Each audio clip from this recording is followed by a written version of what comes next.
Un avant-goût des fêtes, sorti tout droit de ces imposantes cuves. Depuis un an, cet artisan brasseur s'est lancé dans la bière de Noël. Il nous présente sa recette fait maison. Alors moi j'y mets tout le temps un peu de malt de blé, malt d'orge, donc du malt pâle, puis des maltes caramel, et puis des épices et le houblon. Pour y goûter, il faut être patient. Ici, la production a commencé en septembre. Comptez au moins 5 semaines de fabrication. Ça va fermenter pendant une grosse semaine, ensuite en garde froide pendant 2 semaines, donc ça fait déjà 3 semaines. Ensuite je mets en bouteille et moi je fais de la refermentation en bouteille, donc il y a encore 2 semaines au chaud à 24 degrés. Depuis la moitié du XXe siècle, dans cette brasserie historique, la bière de Noël est produite chaque année. Une production qui booste le chiffre d'affaires.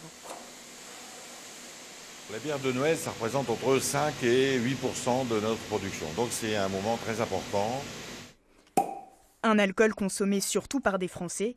Pourtant, à plus de 1000 km d'ici, la bière de Noël est aussi très prisée. L'année dernière, on a eu un certain succès au Danemark avec notre bière de Noël.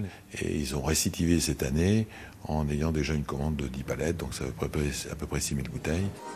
Dans ce bistrot à Valenciennes, la bière de Noël fera sa grande arrivée début décembre. Ici, elle trouve déjà preneur. Boire une bière de Noël, c'est comme ouvrir une petite case du calendrier de l'Avent. C'est un peu un avant-goût des fêtes de Noël. Je la consomme parce qu'en fait c'est une bière qui est un peu amère, donc qui est sympathique. Une bière aussi plus forte, minimum 6 degrés, à déguster donc avec modération.